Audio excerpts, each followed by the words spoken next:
Olá, boa tarde a todos. Eu me chamo Luciano de Santana Rodrigues, sou acadêmico do curso de licenciatura em matemática do Instituto Federal do Piauí, campus Angical, e membro do GPIP. Hoje, a gente vai dar início agora ao quarto ciclo de estudos, o ciclo de estudo ele tem como objetivo promover um processo de reflexão acerca do programa Etnomatemática como um programa de pesquisa de base epistemológica, transdisciplinar e transcultural com implicações pedagógicas. Nosso público-alvo são membros agregados e simpatizantes do grupo de estudos e pesquisa na linha de educação, etnomatemática e etnomodelagem, acadêmicos de cursos de licenciaturas e interessados das comunidades internas e externas do IFP.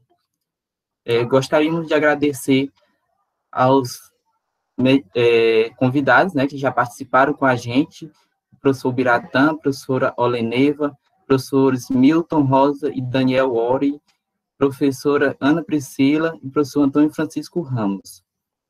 Certo? Hoje a gente conta aí com 2 salas virtuais, A primeira, sala 1, é a que está agora com a gente, e a sala 2, contamos com a ajuda da Raimundinha para estar colhendo as mensagens e estar encaminhando para a gente, certo? Para que a gente passe aos nossos convidados. Contamos também com a ajuda da professora Oleneva Sanches, que estará no chat desta sala, da sala 1.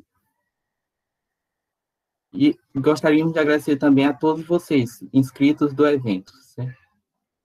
E também a parceria com a Rede Internacional de Etnomatemática, por meio da professora Oleneva Sanches e da comunidade Etnomatemática Brasis. Hoje, o tema geral, aplicações computacionais à pesquisa. Teremos palestras tanto do professor Antônio Francisco Ramos, que falará sobre etnomatemática e etnomodelagem, uso de ferramentas digitais na localização e obtenção de materiais bibliográficos na web. E também teremos a participação do técnico e especialista Francisco Alisson, que falará sobre dados educacionais abertos e as possibilidades de pesquisas. Damos agora boas-vindas ao professor Antônio Francisco Ramos, que é doutorando em Educação pela Universidade Internacional Ibero-Americana, UNINE, México, mestre em Ciência Política pela UFP, é professor de Sociologia do Instituto Federal de Educação, Ciência e Tecnologia do Piauí, IFP Campus Angical do Piauí, é líder do Grupo de Estudos e Pesquisa em Educação, Inclusão e Políticas Públicas, GPIP, do IFP Campus Angical do Piauí. Boa tarde, professor. Boa tarde, Luciano. Boa tarde a todos os presentes, E, inicial, eu gostaria de fato, agradecer, por estar aqui em mais esse momento, participando desse ciclo de estudo, que é organizado por nós, do Grupo de Estudos Pesquisa em Educação e Inclusão e Políticas Públicas, do Instituto Federal de Educação, Ciência e Tecnologia do Piauí, do campus de Angical, Esse evento, ele começou, assim, de uma maneira tímida, A princípio era voltado apenas para os membros do grupo de estudos e pesquisa na linha de educação, etnomatemática e etnomodelagem, que é um grupo recente, Inclusive, esse ciclo de estudos estão justamente contribuindo para que a gente possa ter o contato direto com quem faz a etnomatemática no país, e também fora dele, e a partir daí nós construímos uma agenda de pesquisa.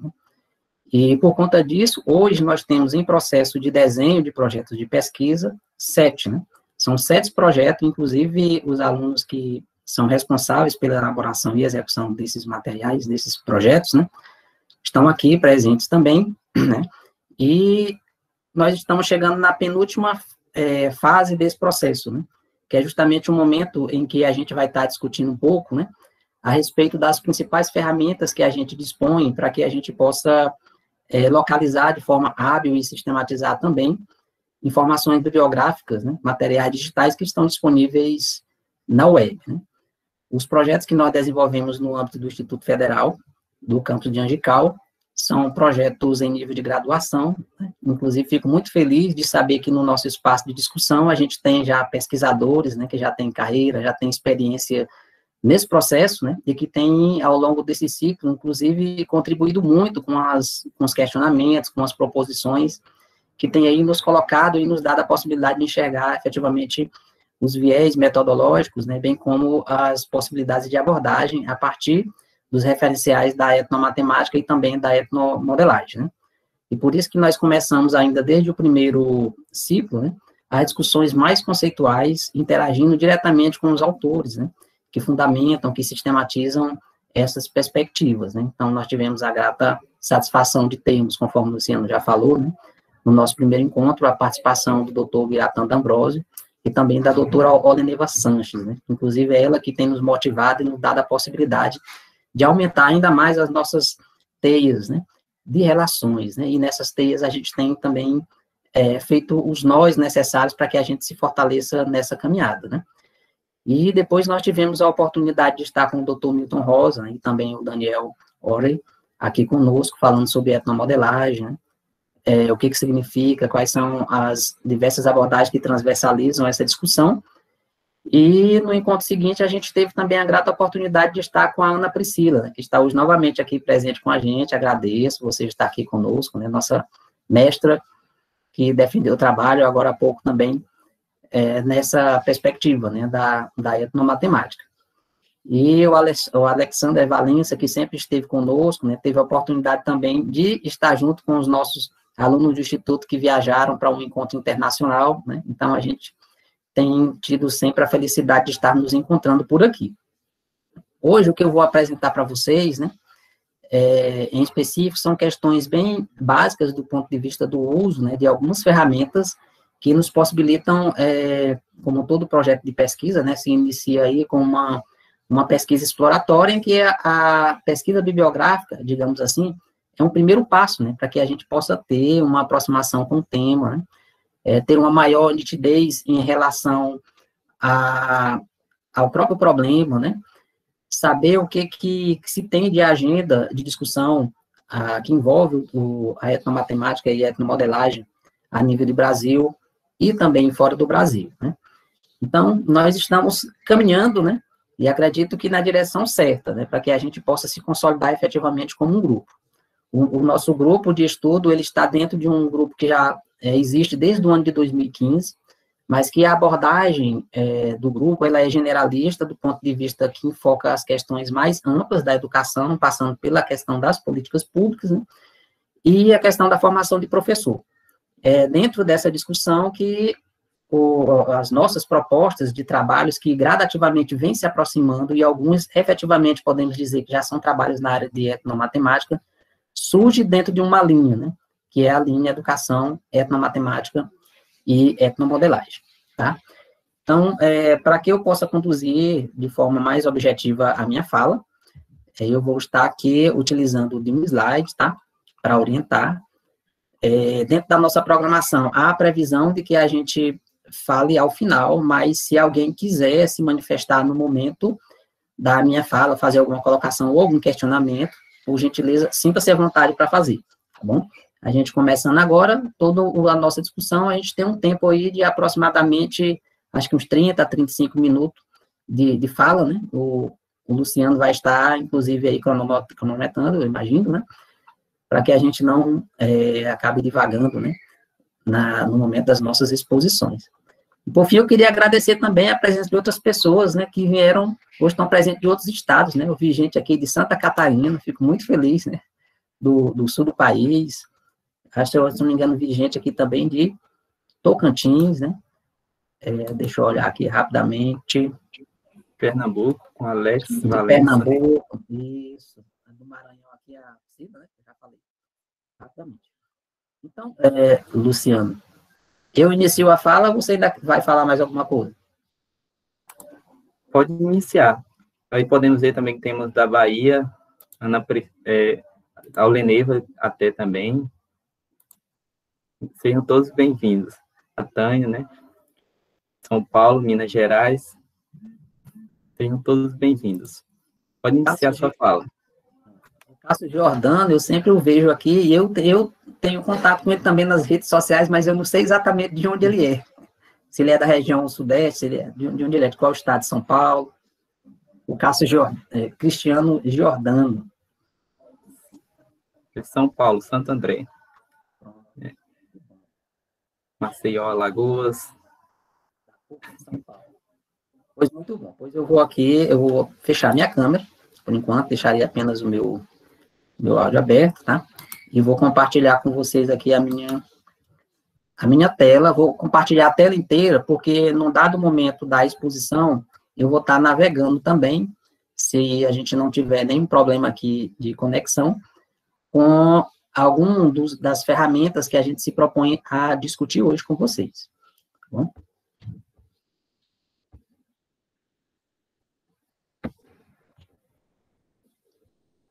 Pronto, eu acredito que nesse momento todos estejam vendo a projeção. Tá? Então, o tema da minha discussão hoje... Pronto, sim, estamos vendo. Então, o nosso tema é etnomatemática e etnomodelagem, uso de ferramentas digitais na localização e obtenção de materiais bibliográficos na web. Né? Essa discussão, né, é uma discussão que é sistematizada a partir da leitura de textos, né, que discutem a questão e da nossa experiência, ainda meio que incipiente, no uso dessas ferramentas. Tá? Então, o que nós vamos mostrar hoje para vocês é uma fala que ela não é abrangente, ela é bastante localizada, porque nós iremos trabalhar com apenas alguns sites, né, e que dentro desses sites tem justamente os elementos que compõem a nossa discussão, que diz respeito a mostrar um exemplo de diretório, né, em que comporta ali um conjunto de dados a serem explorados, né, ver um pouco a ideia de indexadores e, por fim, um motor de busca. Né? Então, perceber como é que isso se manifesta em termos de algumas bases de dados, né, que a gente tem à disposição e que são abertos para nós, olhar como isso pode ser visto também dentro de um periódico, né, e como a gente pode refinar uma busca de informações bibliográficas dentro de um tema específico. E, nesse caso, nós estamos olhando justamente para a temática da etnomatemática e etnomodelagem, que é o nosso foco de estudo, né, em particular do grupo do campus de Angical. Então, este é um momento que aparece numa fase em que os alunos estão aí terminando o esboço dos seus projetos de pesquisa, que darão origem aos trabalhos de conclusão de curso, né, que no próximo semestre aí já estarão sendo executados, né, 7 projetos sendo executados, né.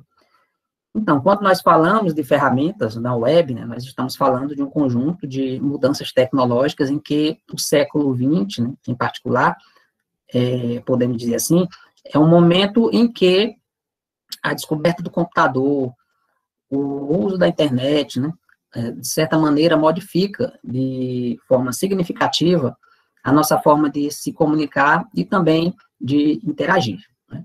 E aí nós temos, nesse contexto, né, o surgimento do computador, inicialmente aí, computadores enormes que ocupavam uma sala inteira, até o ponto da informática desenvolver tecnologias, junto com outras ciências também da engenharia, né, de possibilitar equipamentos cada vez menores, né, ao ponto de nós termos hoje os computadores portáteis, né, como é o caso dos notebooks, né, ou os computadores de uso de mão, que são os smartphones, por exemplo, que nós hoje carregamos no nosso dia a dia, e que muita coisa que diz respeito, inclusive as nossas relações sociais, são intermediadas por meio dessas ferramentas, né, aqui falando mesmo de máquinas, né. E, para além dessa máquina, foram construídos um conjunto aí de software, né, que nos possibilitam fazer uma interação direta com essas ferramentas, ao mesmo tempo que nos facilita a interação com as pessoas que estão do outro lado, né, intermediado também por suas máquinas, né, independente de qual seja o lugar e de qual seja o tempo, né, tornando aí as nossas relações de fronteira, né, cada vez mais diluídas, né, inclusive com relação ao tempo ecológico, em que mesmo, de repente, estando aqui no Brasil, podemos conversar com alguém do outro lado do mundo, né, num tempo ecológico diferente, ou seja, aqui sendo tarde e lá noite, por exemplo, né, mas mesmo assim é possível fazer uma interação direta, né, aí como que num ponto de fusão, né, por meio dessa intersecção entre espaço e tempo que as tecnologias da informação e da comunicação nos possibilitam.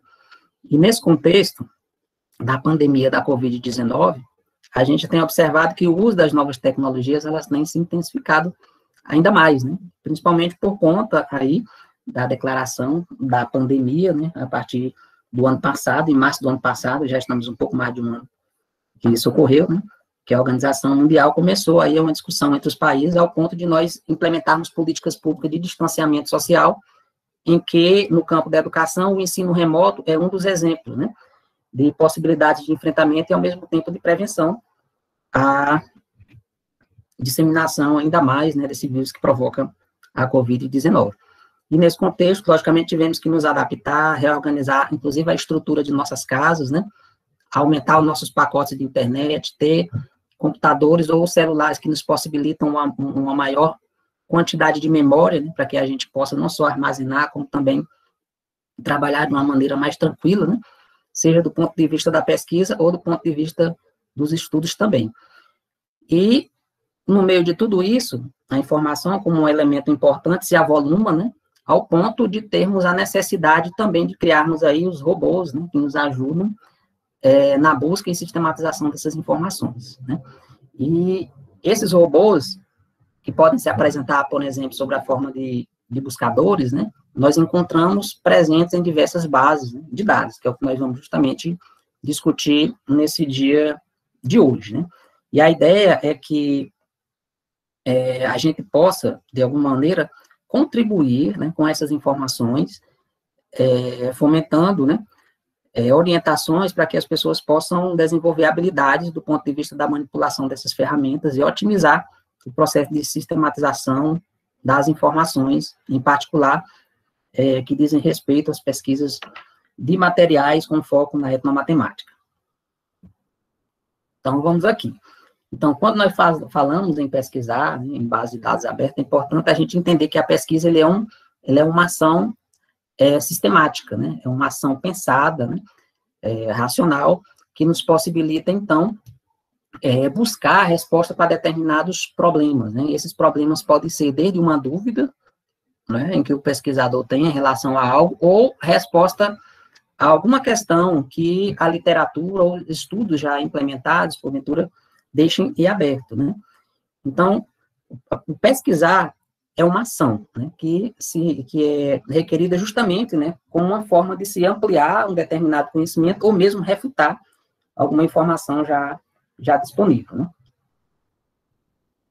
Aqui, para partirmos do ponto de vista, né, de uma concepção que é trabalhada por Gil no seu livro básico, né, de metodologia científica, denominado Como Elaborar Projetos de Pesquisa. E todo projeto de pesquisa, né, se tem como ponto de partida uma aproximação com o que se tem disponível do ponto de vista da escrita, né, que se apresenta enquanto material em formas de livros, de artigos, de teses e de dissertações, né. Então, uma aproximação desses materiais se dá por meio de um levantamento bibliográfico, que pode ser entendido aí como uma fase ainda exploratória, né. E quem está fazendo um projeto de pesquisa, em particular quando o professor solicita, né, aqui falando de forma bem específica para os alunos da graduação, né, o professor solicita um tema ou um problema. E muitas das vezes nós vamos diretamente, né, ao buscador genérico do Google para saber o que se tem a respeito de algo que a gente está interessado em estudar, né, em explorar. E a gente se depara hoje, né, com esse buscador, para citar como exemplo, né, que é bastante poderoso e traz, em frações de segundo, uma quantidade exorbitante de materiais, né. Então, aí a necessidade da gente ter técnicas adequadas para filtrar de maneira rápida e também que a gente possa armazenar de maneira segura e sistemática, né, essas informações que poderão servir para o processo de delimitação de um tema e, consequentemente, de um problema a ser pesquisado. Tá? Então, essa é a importância, né, de nós entendermos a relação entre o que é pesquisar e o levantamento bibliográfico como um ponto ali importante, né, para que a gente possa, então, desenhar esses elementos preliminares, né, que dizem respeito à elaboração de um projeto de pesquisa. Inclusive, por falar em projeto de pesquisa, né, essa fala ela tem uma relação muito direta com o que nós veremos no próximo ciclo, né, em que nós teremos a oportunidade de estar discutindo justamente acerca de como se elaborar um projeto de pesquisa, né, em que a gente vai ter a participação, né, direta, uma colaboração da doutora Oleniva Sanches. Então, o levantamento como ponto de partida, né, com a pesquisa bibliográfica, né, não significa dizer que ela se, digamos assim, finalize nessa etapa inicial de levantar o que se tem a respeito de um tema, né, mas é necessário que se explore esse material. Daí, a literatura apontar, né, que o próprio estudo focado em materiais bibliográficos, né, por si só constitui também, né, em um tipo de pesquisa. Daí se dizer que a pesquisa bibliográfica é desenvolvida a partir do material já elaborado, e aí constituído principalmente por livros e os artigos, né. E aqui, nessa discussão de hoje, nós não entraremos, né, nos detalhes em relação às etapas da pesquisa bibliográfica, né, mas para dizer que a pesquisa bibliográfica é um ponto importante, inclusive, no momento da construção do nosso referencial teórico, que constitui um pedaço também do nosso projeto de pesquisa. Tá? Então, quando se faz uma pesquisa, né, do tipo bibliográfico, em que ainda estamos na fase preliminar do levantamento, né, que é a aproximação com a literatura que está ali disponível, nós podemos encontrar aí uma variedade de fontes, né, de informações. E o Gil nos aponta, por exemplo, uma classificação interessante, né, de que as fontes bibliográficas elas podem ser desde as leituras correntes, exemplo de um livro de romance ou uma poesia, né, os livros considerados como de referência, né, que são aqueles do tipo informativo ou remissivo, entendendo os livros ou bibliografias do tipo informativa como os dicionários, as enciclopédias, né, os anuários, os almanacs, né, a exemplo é almanac, que lançamos e continuamos lançando de forma itinerante, né, que ali contém um conjunto de informações bem gerais, desde a questão de um calendário, né, às diversas abordagens que estão no foco da discussão aqui sobre etnomatemática. E os remissivos, né, como aqueles materiais ou livros que fazem menção também a outros materiais, a outros livros, né. E, de forma muito usual, em particular para nós, que trabalhamos com a graduação, né, que é a busca aí por publicações em periódicos, né, para a gente citar como exemplo os jornais e as revistas científicas, né. E aí a gente encontra também outros tipos de materiais, os mais diversos possíveis, né. Então, essas são as possibilidades, ou algumas das possibilidades de tipos de fontes bibliográficas que nós podemos encontrar, tanto nas bibliotecas físicas, como também nas bibliotecas digitais, né. E o nosso foco aqui, em particular, é justamente voltado, né, para as bases de dados que são digitalizadas. Então, as bibliotecas digitais, nesse contexto, têm aí uma importância, né, grande para nós, em particular, no momento em que não temos a possibilidade, diante das políticas, né, de distanciamento, né, de estarmos presencialmente, muitas das vezes, ali, no espaço de uma biblioteca física, né, mas alcançar um universo inteiro, né, de produções a partir do nosso próprio computador. É possível nesse contexto. Então, dependendo do tipo de pesquisa que a gente faça, né, ou seja, da intenção que temos com esse levantamento ou com a pesquisa bibliográfica, ela pode ser desde a redefinição do tema, do problema, no caso aqui, os jovens pesquisadores que estão concluindo o curso de matemática, né, estão justamente agora nesse processo de lapidação, né, de delimitação do problema. E como uma pesquisa bibliográfica inicial do tipo teórico, ela começa desde a elaboração e continua até no momento em que estamos fazendo a redação final do nosso trabalho, né, esse aperfeiçoamento ou redefinição do problema pode ocorrer, dependendo, inclusive, da própria natureza da pesquisa que está sendo desenvolvida, né. Em particular, quando se trabalha com as hipóteses operacionais, no caso das pesquisas qualitativas, né, em que a interação direta com a realidade também vai ali contribuindo, né, para que o pesquisador E a sua sensibilidade possibilita, então, fazer uma descrição cada vez mais densa e aproximada da realidade. Uma pesquisa bibliográfica, né, pode ser voltada também para informações técnicas, né, gerais, a respeito do que se quer estudar. Ou ainda, como eu falei no início, né, a resposta a um determinado problema formulado, ou a interpretação mesmo do resultado de outros trabalhos que já foram realizados, né, o que nos possibilita, inclusive, do ponto de vista teórico, de se reproduzir ou de indicar, né, as fragilidades que se tem em relação à produção de alguma bibliografia produzida, de algum estudo produzido, né. Então, a pesquisa bibliográfica, ela, a exemplo do que nos diz Gil, né, o seu desenho depende muito também das nossas intencionalidades em relação ao que a gente quer fazer com esses materiais que estão disponíveis, né, para que a gente possa explorá-los, né. Então, como é que a gente pode identificar, né, os materiais bibliográficos, né?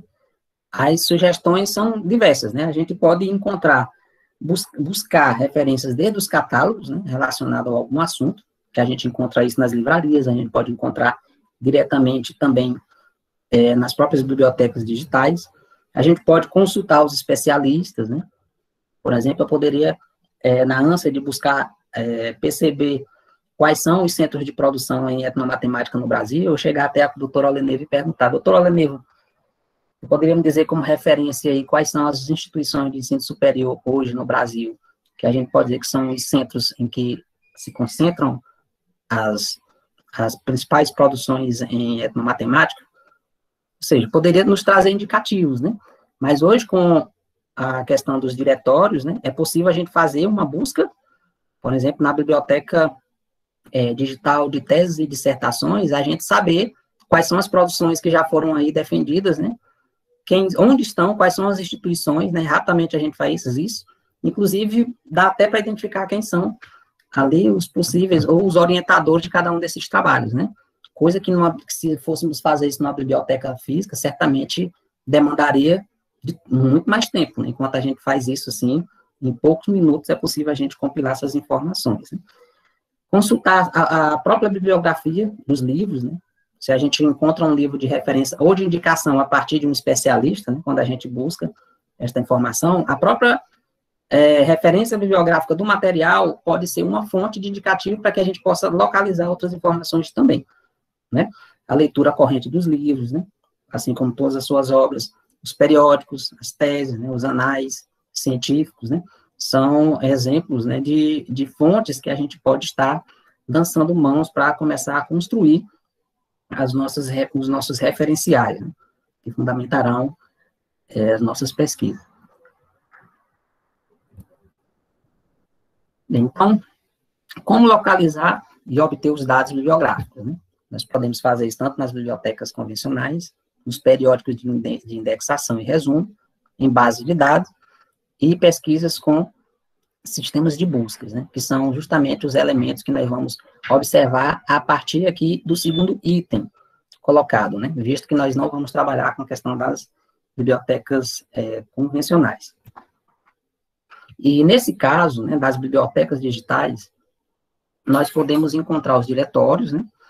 Elas em forma de diretórios, que são, que foram, digamos assim, construídos como uma proposta, né? De uma solução primeira para organizar e localizar os recursos na web, né? Visto que, com o passar do tempo, a gente sabe que a internet, né, nos possibilitou aí, principalmente quando os processos de produção de informação cresceram, aumentaram, os processos de digitalização dos materiais começaram a se constituir em base de dados, o volume ele aumentou bastante, né? Então, os diretórios, eles acabam por contribuir na organização desses materiais no universo da web, né? E se tornando um recurso que, com o uso dos motores de busca, a partir da aplicação de uma palavra-chave ou descritor, nos possibilita identificar rapidamente, né, os materiais que estão aí, o que era anteriormente mais complicado de se fazer, né? Como diria aqui Baganha, 2001. E para a gente citar, né, ainda, a própria autora aqui, Baganha, né, Os diretórios são como ferramenta genérica destinada a um público variado e procuram incluir em sua árvore hierárquica de assunto os tópicos que são de interesse e amplo, né? É comum que inclua, por exemplo, itens relacionados à educação, esporte, entretenimento, viagens, compras, ou seja, temas, né, os mais variados possíveis, dependendo do público, a ele interessado, né? E como se tem também os descritores relacionados a cabeçalhos, né, ou assuntos que ali possibilita ao usuário encontrar de forma muito rápida, né, a partir desses termos ou palavras específicas. E, em muitos casos, até com o uso também da linguagem natural. E, para citar como um exemplo, né, de um diretório que não é um diretório acadêmico, é a própria página do Yahoo Brasil, por exemplo, né, em que a gente tem aqui, para citar, deixa eu ligar aqui meu apontador, aqui é os temas, né, em que a gente pode encontrar, clicando em cada um desses links, né, aqui nesse menu, a gente vai ser direcionado a um conjunto de conteúdos, né, então eles estão organizados aqui dentro de uma árvore, né, hierárquica de conteúdo. E aqui a gente tem um buscador, que nós vamos daqui a pouco falar disso, né, que é o nosso motor de busca. Que uma vez sendo inserida uma palavra, uma expressão ou uma frase, esse buscador funciona como um robô, que a partir do nosso comando ele vai ali selecionar e buscar todas as informações possíveis que estiverem aqui armazenadas nesta página, né. E essa interface aqui é o que vai justamente nos possibilitar fazer essa interação, né, máquina com máquina, né, e se estivermos utilizando uma rede, como por exemplo aqui, um e-mail, né, nós podemos também mediar essa interação de pessoas, né, mesmo que de forma não necessariamente síncrona. O motor de busca, né, diferentemente dos diretórios, né, eles não buscam organizar hierarquicamente as páginas que estão ali organizadas conforme aparece nos diretórios, né, mas ela tem muito mais uma função de buscar essas informações, né, e aí, daí, a Sedon dizer que esses buscadores funcionam como uma espécie de robô, né, e que vai buscar justamente dentro de uma determinada base de dados todas aquelas informações que estejam diretamente relacionadas, né, àquele comando que foi colocado ali naquela área de busca, né. Então, o principal caminho para fazer esse acesso, esse racionamento, né, é justamente a inserção das palavras-chave, né, ou você colocar uma expressão inteira, uma frase, por exemplo, né. Então, os documentos encontrados pelos motores de busca eles são encaminhados aos indexadores, que é o que nós vamos ver já, né, que é de onde são extraídas as informações, né, das páginas em que hospedam um determinado conteúdo e vão ser armazenados numa outra base de dados, né. Esta base de dados, no caso, o motor de busca, né, vai justamente buscar essas informações e aí nos retorna, faz o retorno para a gente, ou por meio de informações em formas de gráficos, por exemplo, ou com os links que nos dá a possibilidade de acesso, né, às diversas páginas que estão, página, digo, a informação, um texto, né, uma imagem que esteja hospedada dentro ali daquele diretório, né. Então, a URL aqui, para a gente lembrar que é a questão dos links, né, que pode ser desde um título, um resumo inteiro, né, ou a busca de palavras que estejam contidas dentro de um determinado documento. Então, falando de diretórios, como sendo o lugar, né, virtual, onde se guarda hierarquicamente um conjunto de informações, né, formando ali uma base de dados, e o motor de busca como sendo justamente a ferramenta que nos auxilia de forma automática a busca seletiva dessas informações a partir da inserção de uma palavra-chave, e a gente vai ter aqui os indexadores, né. Então, o texto de Baganha traz para a gente aqui o conceito de indexação, é justamente a atribuição dos pontos de acesso, né, que desempenham um papel-chave na recuperação dos documentos, né, ou de informações sobre este documento dentro de uma base de dados. Então, eles podem ser de dois tipos, né, autores pessoais, corporativos, ou títulos e assuntos, né. Por isso que quando vamos fazer uma busca, dependendo de qual página a gente está fazendo o uso dos buscadores, às vezes aparecem filtros, né, para que a gente possa fazer essa coleção de informação, no caso de textos teóricos, buscando pelo título da obra, buscando por palavras que aparecem no corpo do texto ou só na obra, e buscando por assuntos, por exemplo, né, conteúdo que é trabalhado, né? E isso se dá justamente por conta da ação desse tipo de ferramenta, né? Então, nesse segundo tipo, entra o conceito de indexação, que não tem já a ver com a descrição física do documento, mas sim com a análise do conteúdo. E nós vamos ver o uso justamente desses indexadores no periódico, que é o da Revista Latino-Americana de Etnomatemática, que tem vários deles. Nós vamos clicar e vamos navegar em pelo menos 2 deles, né, que nos possibilita criar informações interessantes sobre a revista, que vai desde a questão do acesso ao número de citações, né, por artigos, como é possível a gente ver as instituições que produzem, como é possível a gente perceber também a inter-relação que existe entre as instituições que produzem o conhecimento acerca, como é possível também a gente visualizar isso graficamente, né, no globo. Ou seja, em que continentes, países, né, se concentram maior ou menor produção na área de etnomatemática, né, que é alcançado, por exemplo, a partir de visualizações ou de contribuições da própria revista, né. Então, nós vamos ver isso aqui também. Tá? Então, o objetivo da indexação é a representação do conteúdo dos documentos para fim de classificação ou de procura desses mesmos documentos. Assim, pode-se dizer que a indexação é a transposição da informação apresentada em linguagem natural numa linguagem controlada, e que trata de destacar os conceitos, né, do documento exprimindo de uma forma sucinta, com a ajuda de termos ou linguagens escolhidas. Né? Aí, nesse caso, são as palavras-chave, os descritores e os índices de uma classificação.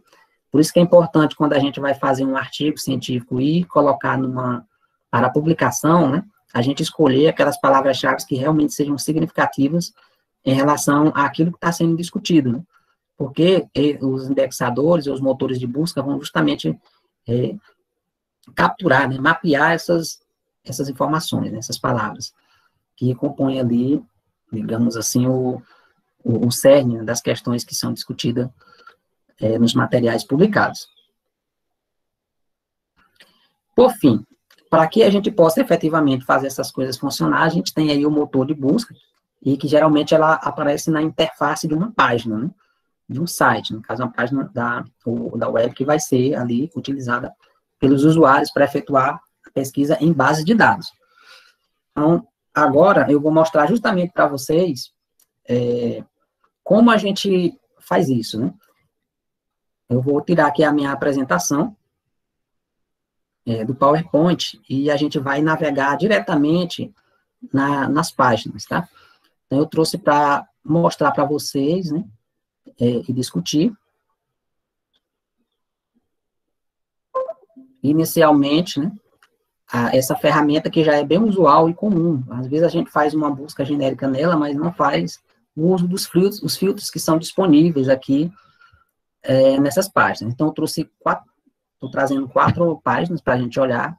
Uma é essa, né, do acadêmico, que é uma busca generalista, né, com relação às informações.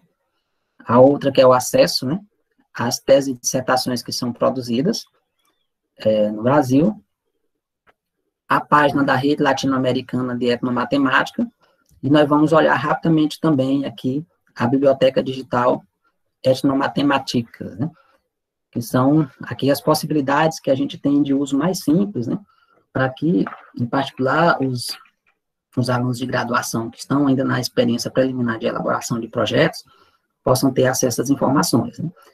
Então, nessa interface, a gente já tem aqui esse motor de busca, né, essa área de busca, que é muito semelhante ao buscador, que não é o buscador acadêmico, né, o genérico do Google, mas aqui nos dá a possibilidade de buscar justamente as produções acadêmicas, né. Então, a gente, nessa área de buscador, a gente pode simplesmente digitar, né, o termo que se quer e vai fazer a busca, né. Então, a gente tem uma busca aqui de 0,5 segundos, as informações com relação a essa palavra-chave, né, apareceram, com resultado de 14.200, né, em 0,5 segundos. Muita informação, imagine que a gente não vai conseguir ler todos esses materiais, né. Então, a gente pode usar as informações que aparecem disponíveis aqui no menu do lado esquerdo, né, que podem ser utilizados como filtros, né. Esses filtros nos possibilitam fazer o recorte dos materiais mais recentes até os materiais recentíssimos produzidos na área. E essa busca é genérica, porque ela vai buscar desde materiais que estão disponíveis, né, no book do Google, como vai buscar também os diversos repositórios, né, e até outros indexadores. Né. Por isso que aqui na lateral direita, a gente vai encontrar um conjunto de links relacionados diretamente aonde essas obras estão hospedadas, né. Então, a gente pode ter aqui um olhar rapidamente, né, do que está sendo produzido, e a gente pode, inclusive, caso a gente queira configurar também a quantidade de informações que podem aparecer diretamente. Então, se eu quiser fazer um filtro para as produções de 2001, eu clico aqui, desde 2001, e a gente vai ter, então, ó, já teve uma redução aqui na quantidade de materiais que foram produzidos. Então, só em 2021, a gente já tem aqui um resultado de 136 materiais, né, bibliográficos, que tem uma relação direta com o tema etnomatemática. Então, a gente pode ir acionando outros filtros, né? Como eu não coloquei a questão do idioma, a gente pode fazer o filtro apenas para português, olha só, já excluiu todas as outras informações que estavam em língua estrangeira. Então, o resultado caiu de 133 praticamente para metade, né, em 0,3 segundos.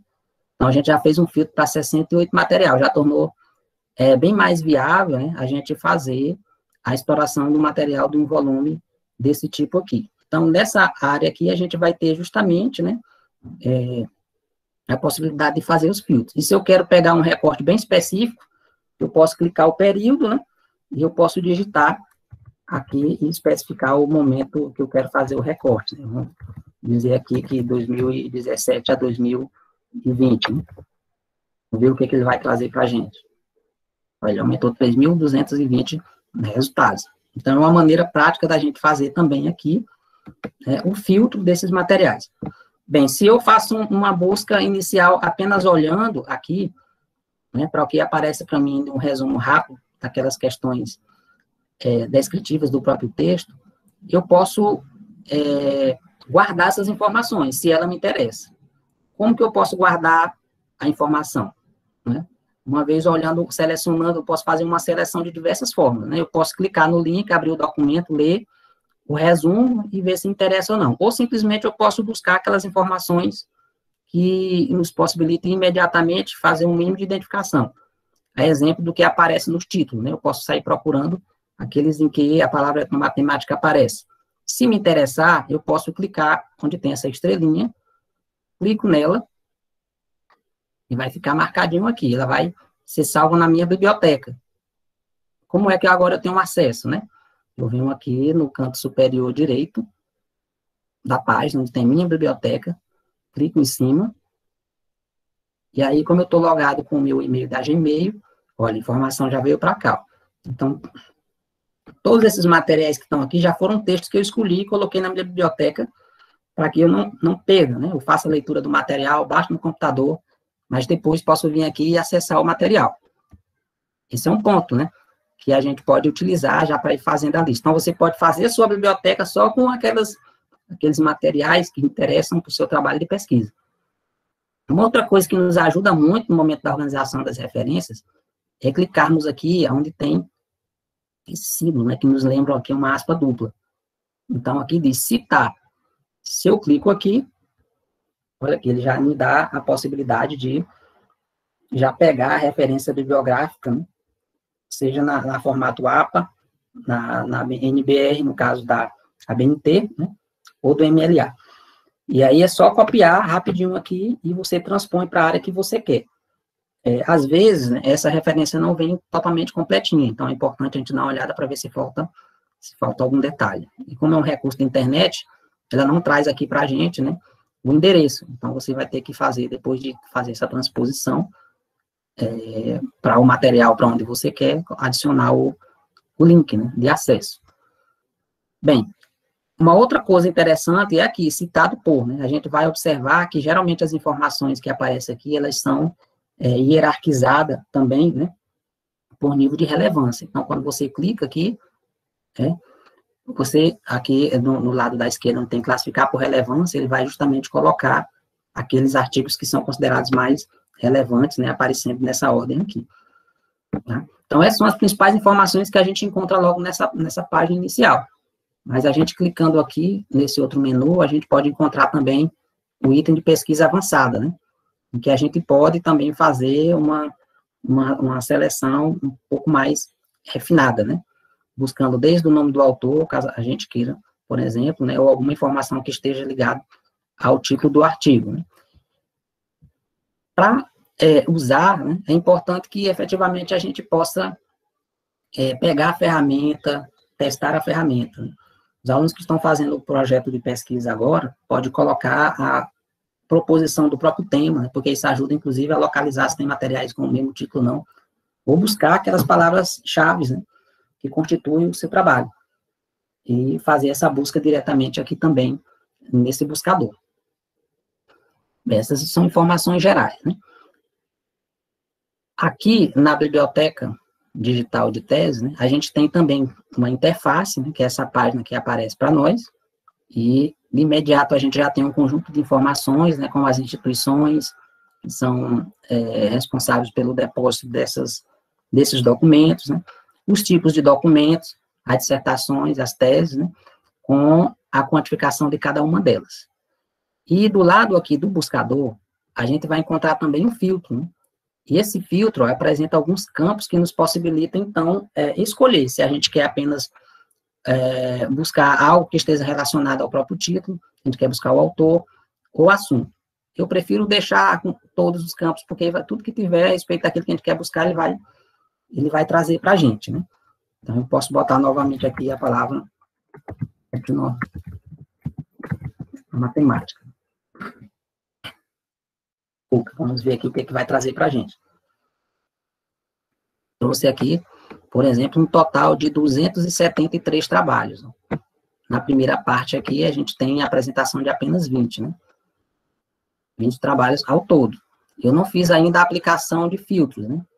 Por exemplo, mas os filtros a gente pode usar aqui, ó, eles estão localizados do lado da esquerda, e você pode buscar apenas numa instituição específica, se você quiser, em um dado repositório, dá a oportunidade de fazer isso também, verificar em um determinado programa de pós-graduação, já que a gente está falando de dissertação e tese, né? Buscar por autores, é possível fazer essa busca aqui também, né? Por orientador, inclusive traz aqui a quantificação, né? Se a gente olhar aqui, a maioria das orientações aqui são com a doutora Gelsa Knignik, depois o Scandioso, o professor D'Ambrosio, e aqui aparece todos os autores, né, e as suas respectivas orientações. E a gente pode fazer o filtro também específico, né, pelas teses e pelas dissertações. Né? Aqui a gente já tem a quantificação de cada um deles, né, quantidade de materiais que foi possível ser localizados a partir do uso desse filtro, utilizando apenas o descritor etnomatemática, né. E aqui, com relação aos assuntos específicos, a gente tem também a possibilidade de ver a sua relação, né, com a educação, com a matemática, a própria etnomatemática em si. E aí, áreas do conhecimento, né? É possível nós fazermos isso e usarmos também o recorte de tempo, né? A gente pode clicar aqui e escolher o período da busca que a gente quer realizar, que a gente quer fazer, né? Então, é bem simples também para a gente fazer a localização de materiais utilizando aqui este buscador, né? Dessa biblioteca, que é a biblioteca digital, né? Então, vamos clicar aqui, pelo menos para buscar só as teses, por exemplo, né? Se a gente clicar aqui, pronto, todas as teses estarão listadas aqui, ó. Ficou o filtro só com as teses, certo? Então, assim, a gente consegue visualizar rapidamente, né? E aqui tem os filtros, né? Se a gente quiser exportar para uma base de dados, como, por exemplo, CSV, inclusive aqui, ó, é uma discussão que eu não vou entrar, que é o professor Alisson que vai discutir com a gente, né? Quando ele estiver falando aqui em base de dados e como a gente faz o tratamento dessas informações, ele vai justamente nos dizer, nos apontar o uso de softwares que nos possibilitam, então, tratar os dados a partir desse formato aqui. Eu não lembro se ele vai trabalhar também nessa outra perspectiva aqui do JSON, né? Mas o CSV, ele vai estar discutindo conosco, né? Se não me engano. Então, são ferramentas que a gente precisa usar, olhar, mexer, não quebra, né? Para que a gente possa fazer esses filtros. E a gente vai encontrar também, assim como a gente viu lá no Google Acadêmico, a busca avançada. Aqui, ó, então, na busca avançada, né, nos dá a possibilidade também de olhar de maneira detalhada aqui os elementos em que a gente pode fazer, né, a escolha e fazer os filtros, né, necessários para localizar os materiais, né, e, consequentemente, a gente depois trazer, né, baixar e guardar de forma adequada para fazer o uso na construção dos nossos projetos e também na produção dos resultados, né, quando a gente estiver fazendo a análise. Vamos para a terceira, aliás, que é a Revista Latino-Americana de Etnomatemática. Numa página de um periódico, a gente encontra também um buscador, às vezes de forma mais discreta, né, do que a gente vê na biblioteca de tese, que é um buscador, fica bem central, né, você vê diretamente. Aqui a gente vai encontrar, ó, de uma forma bem discreta, aqui no canto direito, né, acho que vocês devem ver, da revista. Então, se você clica aqui, você pode colocar um termo, eu já tinha colocado aqui para buscar as informações sobre etnomodelagem, mas como é uma revista especializada, né, então, a gente pode se utilizar de outros critérios para fazer essa busca, salvo se a gente já tem aqui com precisão qual o nome do artigo que a gente quer buscar, né? Mas se a gente quer explorar, a gente pode utilizar os indexadores, né? E a revista, ela tem aqui os links para ter acesso a esses indexadores, além de deixar disponível diretamente o acesso a cada um dos artigos. Olha só, aqui a gente tem os artigos, né? Aparecem os artigos para baixar em PDF. Agora você imagina, temos que buscar todas as publicações lá desde a primeira edição. Então, para facilitar este processo, né, a gente tem aqui os indexadores. Ó. A gente tem os links dele. Eu vou explorar só esses dois aqui para a gente citar como exemplo também, porque a maneira como isso se organiza em cada tipo de página, né, em cada diretório desse, pode ter ali as suas especificidades, variações, né, a maneira em como cada um desses indexadores são programados. Eu vou clicar nisso aqui. Olha só, quando a gente abre, né, ele já traz para a gente aqui um conjunto de informações, ó, sobre a revista. Vai desde os países, ó, que são autores, né, é possível a gente clicar, tem um gráfico dinâmico, né, olha aí, que nos possibilita ver, ó, e a relação entre os países aqui que produzem, né, os materiais na área de etnomatemática.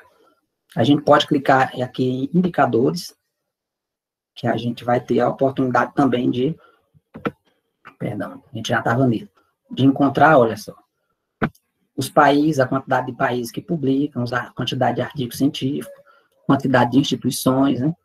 Então, é possível a gente ver isso e até fazer o print dessas informações. É possível a gente clicar e pegar essas informações e produzir um artigo, né?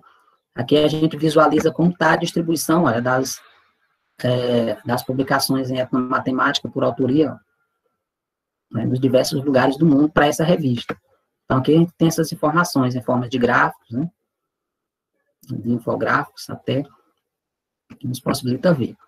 E só clicando aqui, a gente vai conseguir, ó, fazer o download das imagens, né, puxar essas imagens. Olha, e aqui a gente ainda tem a possibilidade de puxar também as tabelas, ó, com as publicações, tá, por país e por instituição.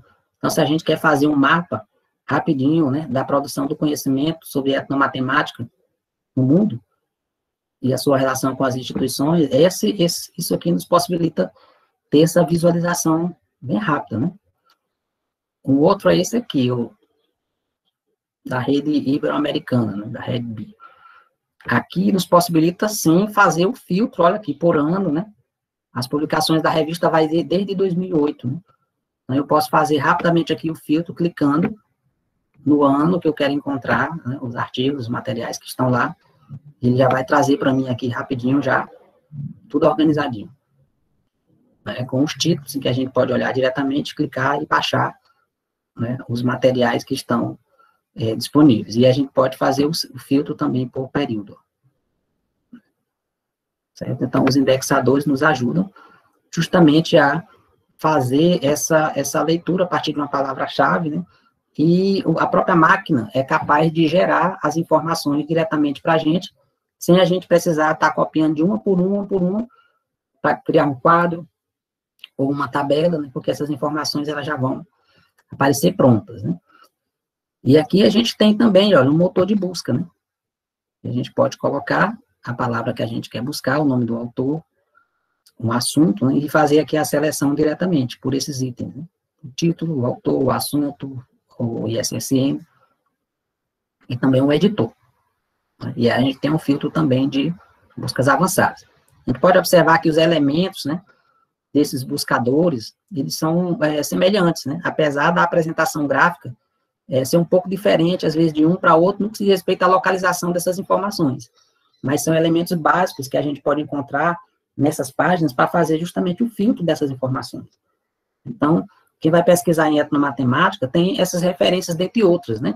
Conforme a gente viu lá na Biblioteca Digital de Tese, se você quer pesquisar numa universidade específica, você, chegando lá, você vai encontrar e saber quais são as universidades que produzem sobre etnomatemática. E aí, se você tem um autor que você se interessa nas orientações no que é produzido por ele, lá você encontra rapidinho também as produções que estão lá.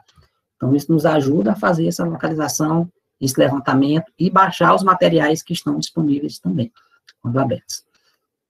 E aqui a gente tem a nossa recente biblioteca digital, em que a gente tem um acervo que nos dá acesso a uma pesquisa também organizada por tipos de documentos, né? E a gente tem os livros, os trabalhos de conclusão de curso, que vai desde as teses, dissertações, artigos, vídeos também e outros formatos de materiais. E como nas demais páginas, a gente também tem um motorzinho de busca aqui, ó. Basta clicar na lupinha da pesquisa, pode colocar o termo, para pesquisar. Então, já vai trazer onde e os formatos, né, dos materiais possíveis para a gente. Tá? Já traz a lista, né, retorna para a gente com uma lista, com os nomes, né, e você pode clicar e vai lhe levar diretamente para onde o material está disponível. E aí você vai encontrar a lista de resumos, né, em que você pode olhar, explorar, escolher e acessar o arquivo original. Né, porque a gente tem aqui também na biblioteca o endereço de onde está o material. Ou indicativos de material para leitura também. E para compra, melhor dizendo. Para compra, né? E também você pode acessar os materiais que são abertos gratuitamente, né, para o pesquisador. Então, eu trouxe alguma dessas ferramentas. Primeiro, a ferramenta do Google Acadêmico, né, que nos possibilita aqui uma busca geral das informações, e aí vem tudo, né? Tudo que é produzido e que está disponível na rede, que é possível se alcançar com esse motor de busca, vai aparecer para a gente, né? E as outras são mais especializadas, né? Porque uma tem a ver com o diretório de pós-graduação, a outra é um periódico, né? E dentro de cada lugar a gente vai encontrar. Se formos pesquisar no âmbito do Instituto Federal de Ciência e Tecnologia, nós vamos encontrar uma base chamada de BIA. Ela está em processo de construção e os trabalhos de TCC estão sendo colocados lá. Né? E aí nós estamos falando tanto dos artigos quanto das dissertações e as teses também que são defendidas no âmbito do Instituto. Então, vamos encontrar ferramentas semelhantes a essas que foram apresentadas aqui, né, para que a gente possa explorar. Deixa eu só passar aqui. Tá? Então, o que se espera, né, com essa apresentação aqui no final? Né? Aqui as noções básicas referentes ao uso dessas ferramentas digitais, de localização, de obtenção dos materiais bibliográficos na web, possa contribuir no processo de desenvolvimento das habilidades relativas ao manuseio das tecnologias digitais, aplicadas em particular ao processo de construção dos conhecimentos, né, que envolve os problemas de pesquisa, em particular a etnomatemática e a etnomodelagem. Tá? Então, esses são os principais elementos, né, apresentados em relação à nossa discussão, que centra nos diretórios, indexadores e buscadores, né, e as referências que foram utilizadas para a gente discutir aqui estão disponíveis também na página do GPI, onde vocês fizeram a inscrição. E daqui tem um artigo que já está quase pronto. Não deu tempo de apresentar aqui para vocês, para disponibilizar lá, melhor dizendo, e nem colocar com antecedência, tá? Peço até desculpa por conta disso aí. Mas o material vai estar disponível a partir dessa exposição que eu estou fazendo aqui para vocês. Sei que meu tempo já estourou. O Luciano aí já está a pontos. E era isso, né? Eu teria para apresentar para vocês nesse primeiro momento. Muito obrigado, professor Ramos. A gente teve aí uma pergunta da Tânia, e até o Francisco Alisson já respondeu, né? Quais seriam as ferramentas podem ser utilizadas pelo orientador para a verificação de que seu orientando não esteja cometendo plágio durante a escrita? E aí no chat o Alisson sugeriu aí a ferramenta Copy Spider, mas a gente debaterá mais ali no final. Agora a gente vai falar sobre dados educacionais abertos e as possibilidades de pesquisa. O Francisco Alisson da Silva Souza, ele é graduado em Análise e Desenvolvimento de Sistemas e especialista em Tecnologias e Educação Aberta e Digital pela UFRB, tem experiência na área de desenvolvimento web, banco de dados e redes de computadores, atua como tutor do curso de bacharelado em Sistemas de Informação pelo Centro de Educação à Distância da Universidade Federal do Piauí e ministra disciplinas de informática pela SEDUC Piauí, nas ofertas em EAD. Atualmente coordena a área de Tecnologia da Informação do Instituto Federal do Piauí, Campus Angical, e é membro do Grupo de Estudos e Pesquisa em Educação, Inclusão e Políticas Públicas, GPIP, do IFP Campus Angical do Piauí. Alisson, se encontra aí? Boa tarde. Oi, boa tarde. Vocês conseguem me ouvir direitinho? Todo mundo consegue me ouvir? Sim. Vocês me deem um retorno aí se o áudio falhar ou tiver com algum ruído. Vocês me deem aí um retorno. Deixa eu só organizar aqui a minha tela. Ok, né? O Alexander já deu ok. Então, no decorrer da fala, se houver alguma falha aí, vocês me dão um retorno. Certo. Obrigado. Eu queria avisar também que quem tiver alguma questão pode deixar no chat que a gente repasse no debate logo após a fala do Alisson. Obrigado. Tá ótimo, então. Ok.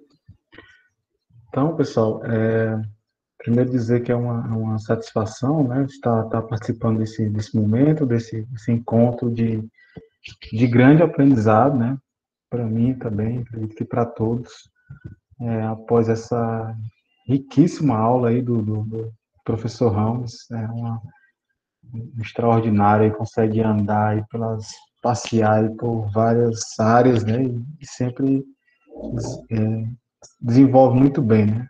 O professor tem essa capacidade. Então, o que a gente viu aí foi uma aula bem completa, né, sobre esses buscadores, as possibilidades de pesquisas a partir dessas ferramentas, essas consultas a partir dessas ferramentas aí demonstradas pelo professor Francisco Ramos. Pessoal, a partir dessa abordagem inicial, né, que já foi bem clara, né, bem ampla, já trouxe bastante informação. Eu vou tentar trazer aqui algumas contribuições, digamos assim, mais a nível de mostrar como que funciona, né? Em termos gerais, seria isso que o professor já apresentou, né? Em termos mais amplos.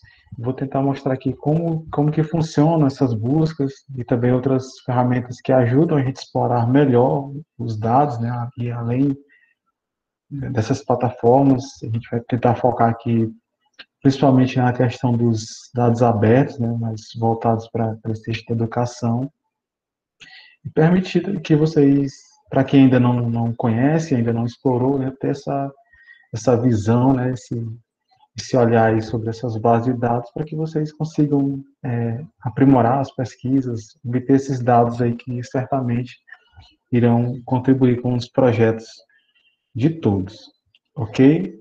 Então, deixa eu só compartilhar aqui a minha tela. Deixa eu ver aqui se vai dar certo. Deixa eu chegar aqui a minha tela para vocês.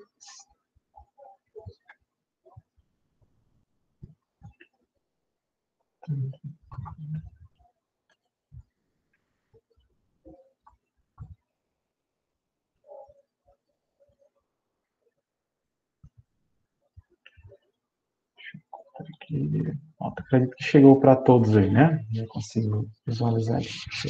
Para vocês se concentrarem mais na apresentação, vou desabilitar aqui a câmera.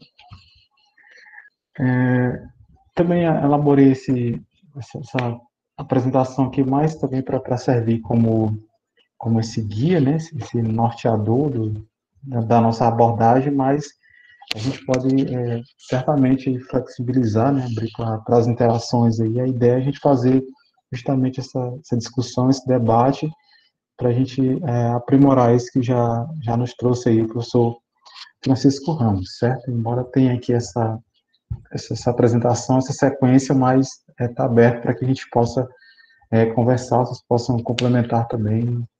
Vamos tentar fazer de uma forma bem interativa, certo?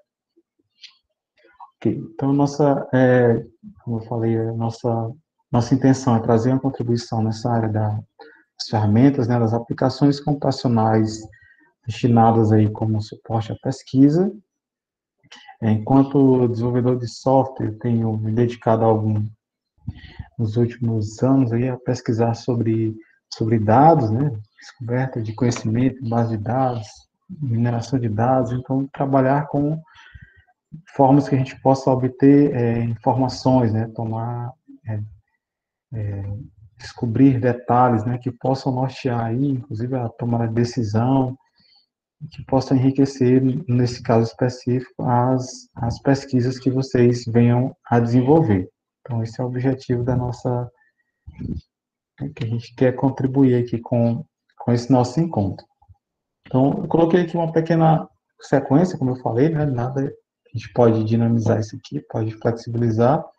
Então, a contextualização, um pouco dessa questão da evolução da tecnologia, desenvolvimento. A internet, com certeza, foi o que permitiu, né, a gente chegar a esse nível que a gente tem hoje de interação e de armazenamento de dados. Aí a gente já vê logo na sequência a questão do banco de dados, né, fazer uma abordagem de uma forma que vocês consigam compreender como que é feito esse armazenamento que permite essas pesquisas, essas consultas, e a questão dos dados abertos, que é uma das fontes, né, que a gente vai demonstrar, e formas da gente fazer visualização, né, para melhorar a compreensão dos dados. A gente faz essa busca, tratamento, e utiliza ferramentas de visualização, com certeza isso facilita bastante a nossa apresentação e a questão da compreensão dos dados que a gente esteja buscando, né, a gente esteja consultando. De início, eu trouxe até destaquei aqui um trecho apresentado pelo nosso professor Ramos, inclusive esse aprendizado constante, né, que a gente tem com o professor. Então, isso aqui foi numa conversa rápida ali, a gente conversando sobre essa atividade, ele manda, né, umas ideias, algumas coisas, e um trecho uma mensagem, né, que ele me enviou, que essa tão interessante, né, que eu resolvi fazer esse recorte para destacar aqui, que é em relação ao próprio ciclo, né, essa atividade que a gente está aqui reunido agora, que é justamente para a aproximação, né, de diversos campos de conhecimentos para criarmos uma agenda de pesquisa com base na etnomatemática como uma teoria do conhecimento. Então, isso aqui não foi nem um trecho, não foi nem uma formulação que o professor, tem essa definição aqui sobre o nosso ciclo. Isso aqui é uma conversa, né, um bate-papo informal. Observe como o professor está sempre passando os seus conhecimentos, está sempre ensinando, né? Então, achei interessante essa conversa rápida aqui, e aí eu fiz questão de destacar, para a gente ter essa visão sobre o ciclo, né? Sobre o propósito, né, da gente estar aqui reunido. Então, ainda na questão da contextualização, pessoal, é exatamente isso que o professor já trouxe, que é essa questão da informatização, né, a tendência da inserção dos sistemas informatizados nas diferentes demandas. Isso aqui engloba certamente todos os segmentos, né? Essa é uma tendência, né, digamos assim, uma tendência sem volta, uma tendência cada vez mais forte da informatização, seja qual for o segmento, exige essa adaptação, principalmente essa situação que a gente tem vivenciado, potencializou isso e adiantou aí, certamente, alguns anos dessa tendência que a gente já vinha forte, né, de inserir ferramentas computacionais em atividades do dia a dia, gerenciamento, atividade escolar, tudo. A gente tem essa tendência e, como eu falei, nessa situação que a gente vive, nessa essa complexidade mundial, né? Então isso só trouxe ainda mais forte, né? Potencializou essa tendência. Né? Na parte da educacional, desse contexto educacional, não é diferente. A gente tem as aplicações, os sistemas que são desenvolvidos com esse propósito do gerenciamento de aplicação dentro das instituições de ensino, da gestão educacional. Certamente, se não todos aqui, mas grande parte são professores, são pesquisadores, vivenciam, né, têm atividades em escolas, lecionam e já devem ter o seu contato com algum tipo de sistema, né, para gerenciar ali a nota dos alunos, gerenciar a frequência, o sistema da gestão escolar, como tudo. Então, esse é um dos segmentos que certamente não poderia ficar de fora dessa tendência, né, dessa atualização. Então, assim, imagine aí as infinitas folhas de registros, formulários, toda aquela papelada sendo informatizada. Então, isso que a gente denomina de tendência de demanda emergente, né, principalmente nessa área nossa educacional. E um recorte que também que eu fiz questão de destacar inicialmente, quando o professor Dimas Felipe, ele menciona aqui, né? A sociedade e a tecnologia estão integradas e a tecnologia tornou-se o aspecto dominante da civilização. Acho que essa afirmação, né, esse recorte aqui daria aí uma discussão de várias horas, que daria um outro ciclo de debate. Né? Então, observem, eu fiz questão de fazer esse recorte justamente porque ele resume, né, traz alguns pontos aí, inclusive polêmicos, essa questão da dominância da tecnologia, a influência da tecnologia nas gerações, né, a gente tem aí as gerações mais recentes já com chamados nativos digitais, já tem essa influência mais forte, e aí os que não são nativos, os imigrantes digitais chamados, né, também sofrem essa influência, não tem jeito. Então, isso aqui certamente daria aí uma boa discussão. Até recentemente tem um vídeo, tem uma série, né, aliás, um documentário bem resumido, mas é bastante interessante, que está O Dilema das Redes. Eu não sei se alguém que esteja aqui participando já assistiu, já viu esse documentário, que traz justamente à tona essa polêmica, né, da influência, principalmente desses recursos das redes sociais, da estratégia que existe por trás disso, né? Então é interessante assistir esses dias e recomendo depois que vocês possam visualizar, vocês vão ver que realmente rende, né? Bastante, daria uma discussão bastante interessante. Depois posso deixar aqui o link para vocês, o Dilema das Redes. Se alguém já viu aí, pode até comentar aí o que achou, se achou interessante.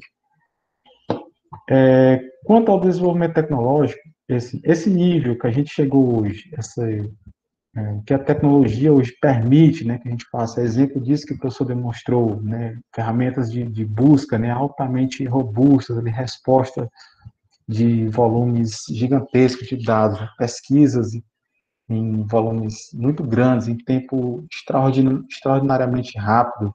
Você faz uma pesquisa, aplica lá os filtros, como o professor demonstrou, vários filtros, e a ferramenta rapidamente já te responde aquilo ali, aplicando todas as condições daquilo que você está solicitando. Então, isso hoje é possível graças a esse desenvolvimento constante que a gente tem, sobretudo nas últimas décadas, na última década principalmente, né? Desenvolvimento dessa infraestrutura de tecnologia. A gente tem uma ferramenta daquela funcionando 24 horas por dia, 7 dias por semana, acessível em qualquer parte do mundo, respondendo a requisições aí de usuários, pesquisadores do mundo inteiro, Então, por trás disso, por trás de uma ferramenta dessa, tem toda uma infraestrutura tecnológica, que hoje, né, o nível de desenvolvimento que a gente tem, permite que a gente tenha ferramentas com esse desempenho. Seria uma coisa impensável algumas décadas atrás. Existia essa ideia? Certamente. Existia esse objetivo de ter uma ferramenta dessa, ter essa quantidade de armazenamento? Com certeza. O que a gente não tinha anteriormente era a tecnologia, o desenvolvimento tecnológico que permitisse isso. Hoje a gente tem, e aí os tópicos são desenvolvimento de hardware, a gente mencionou o hardware, é a parte física, né, da infraestrutura da computação, são os computadores com grande capacidade de processamento, armazenamento. Então, isso evoluiu bastante, isso é a base, né? Essa é a evolução que permite que a gente tenha essas aplicações de alto desempenho hoje. Se não tiver uma máquina altamente potente, né, altamente robusta, a gente não vai ter um sistema de busca igual aos que foram demonstrados aqui, os que vocês devem usar no dia a dia, um buscador de conteúdo na internet, uma plataforma de vídeo, os streams, né, como a gente tem agora, stream de áudio, vídeo, a gente tem isso possível porque a gente teve esse desenvolvimento bem considerável na parte da infraestrutura, né, quando a gente fala do hardware, é o desenvolvimento físico, né, dos equipamentos, digamos assim. E o software também evolui e conseguem ter esse desempenho, como eu falei, por conta dessa estrutura que a gente tem. Por isso, e como consequência, a gente tem os recursos acessíveis. A plataforma que foi demonstrada, e que a gente vai mostrar aqui rapidamente, onde ela está funcionando, de onde vem esse serviço, onde está esse provedor, para a gente não interessa, a gente quer saber que funciona. O usuário final, quando ele abre lá uma biblioteca digital para fazer a sua pesquisa, seja do Google, qualquer outra que foi demonstrada, outra que vocês conheçam, você não quer saber se aquele serviço está vindo de qual país, de qual quem está provendo aquele serviço, você quer saber que funciona. Então, a gente tem isso acessível graças ao nível que a gente alcançou, né, até o momento de desenvolvimento tecnológico, que amanhã já vai ser mais desenvolvido que hoje, aí, consequentemente, um desenvolvimento constante. E tudo isso para que a gente consiga acessar, né, não adiantaria de nada um buscador desse, uma ferramenta uma plataforma de pesquisa, né, uma biblioteca digital dessa funcionando em um país lá da Europa, qualquer outra região do mundo, qualquer outro continente, se a gente não tivesse como acessar, né?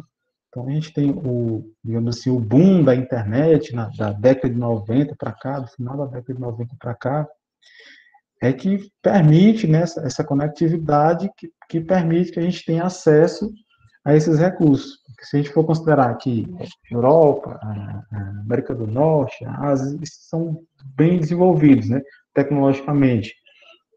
Então, para a gente consegue ter acesso a todos esses recursos, digamos assim, do mundo, né, tudo que está acessível, a gente consegue através dessa rede de alcance mundial que é a internet. Então, o grande crescimento da internet, né, que é mencionado nos trabalhos, pesquisas como o boom da internet, que trouxe, né, isso à tona, né, que permite que a gente consiga ter acesso a esses recursos, que a gente consiga desenvolver os nossos recursos e esteja disponível também em qualquer outra parte do mundo também, ok?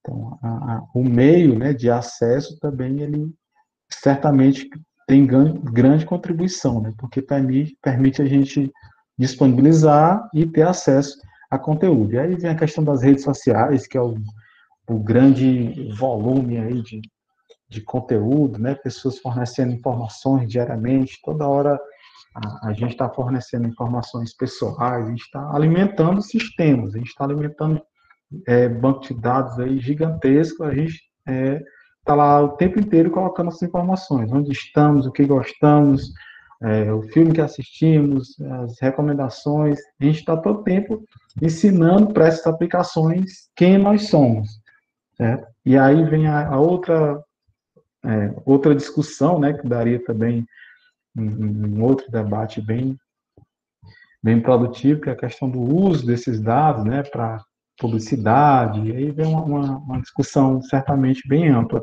Mas, de forma geral, é isso. A gente informa essas aplicações. A gente está o tempo inteiro alimentando esses sistemas que conhecem, vão conhecendo cada vez mais o usuário, e aí o que eles fazem com esses dados, recomendações, isso aí já seria, como eu disse, uma outra discussão bem ampla.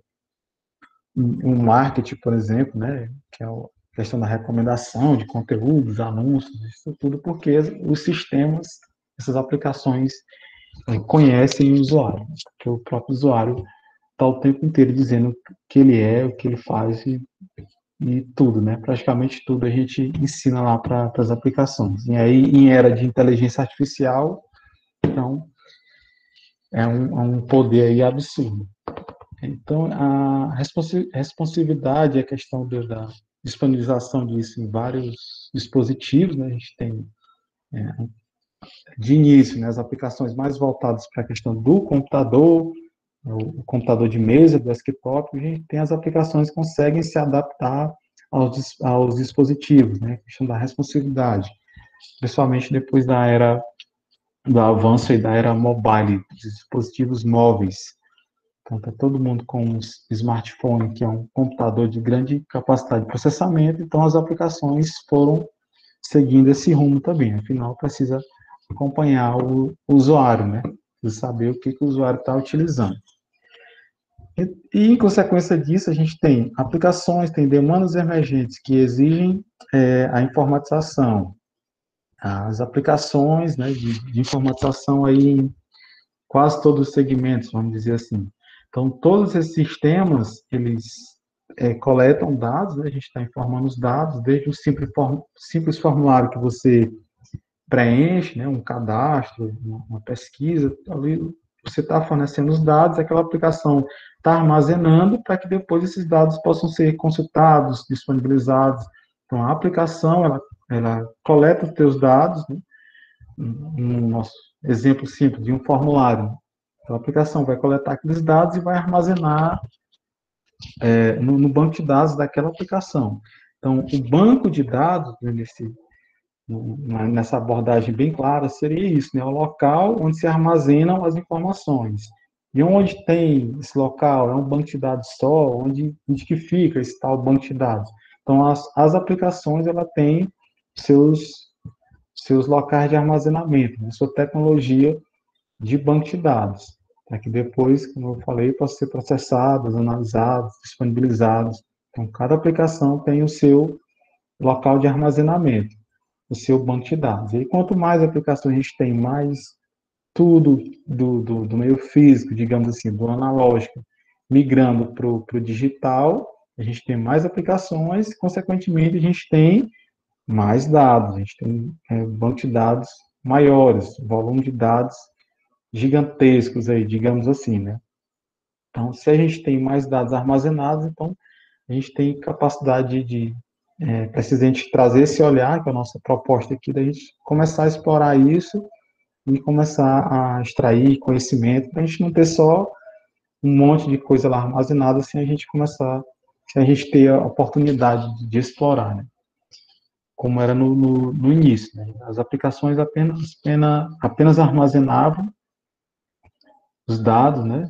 Que a gente tem o dado bruto, digamos assim, e depois começou a se desenvolver tecnologias de explorar esses dados e extrair conhecimento. A gente precisa conhecer, né? A gente precisa saber o que tem, trazer de informação, né? A partir dessas bases de dados. Então, o local de armazenamento é o que a gente chama de banco de dados. Assim como tem o banco de sementes, tem o banco de leite, tem o local de armazenamento. Então, onde você armazena os dados, é o banco de dados daquela aplicação. Das características aí principais é a questão do volume, né? Como eu falei, em decorrência de tudo isso que a gente já apresentou até agora, inclusive apresentou muito bem o professor Ramos. O volume é cada vez maior. A disponibilidade, já que está em aplicações que estão acessíveis o tempo inteiro, então tem lá os dados disponíveis.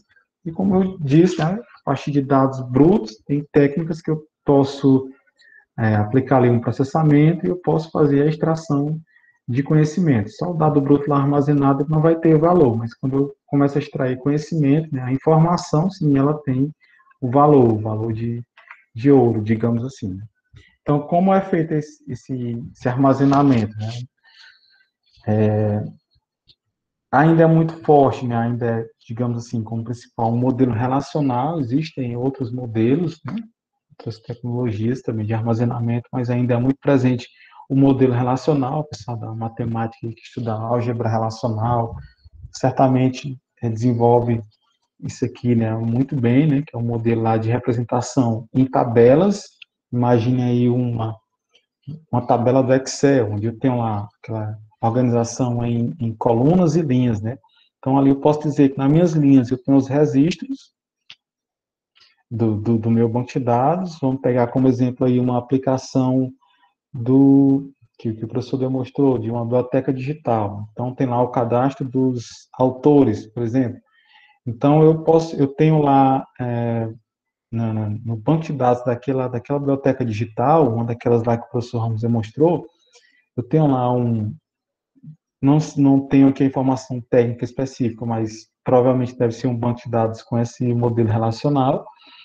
Então, tem lá essa organização em tabelas, então, considerando onde é armazenado o registro dos autores. Então, teria em cada linha, né, daquela tabela, um registro de um autor, e as colunas são os atributos, ou seja, são as características que eu preciso armazenar para cadastrar um autor, para permitir que vocês, pesquisadores, possam aplicar os filtros. Por exemplo, tem lá uma coluna, os atributos, né, que são as características, e que eu preciso armazenar de um autor em uma biblioteca digital, né? Tem lá o nome, o e-mail, a instituição, que eu for considerar que aquela aplicação considerar que é importante se armazenar sobre um autor, então eu tenho isso na tabela de autores. Então, só frisando aqui, nesse modelo relacional, né, as colunas são os atributos, que são as características, né, daquela entidade, né, que eu preciso armazenar, né, e as linhas são os registros. Então, a partir desses atributos é que eu posso aplicar os filtros, que também foi demonstrado muito bem pelo professor. Quando eu busco lá pelo nome do autor, então a aplicação vai buscar lá, né, naquela tabela de autores, um nome do autor que contém aquela parte, seja um nome exato, ou inicie com aquela parte do nome. Então, ele busca exatamente naquele atributo. Por isso que é importante ter essa informação armazenada de forma organizada. A ideia aqui é que vocês, além de realizarem as pesquisas, que vocês certamente já devem realizar e a partir de agora vão melhorar, né, as pesquisas de vocês nessas bases, vocês tenham essa visão geral de como que funciona aquilo ali, né? Como que é feita essas buscas, o armazenamento e como que é feita a busca. Então, trazendo aqui um exemplo, né, bem genérico, só para representar isso que eu falei, é nesse sentido aqui, né? Imagina, isso aqui é uma representação de um modelo relacional. Então, aqui eu tenho as características que eu preciso armazenar. Imagina aqui que seja armazenamento dos registros de autores, certo? Então, nas colunas eu tenho as características e nas linhas eu tenho os registros, as instâncias, certo? Desse armazenamento específico. Vamos imaginar aqui que seja o armazenamento dos registros de autores.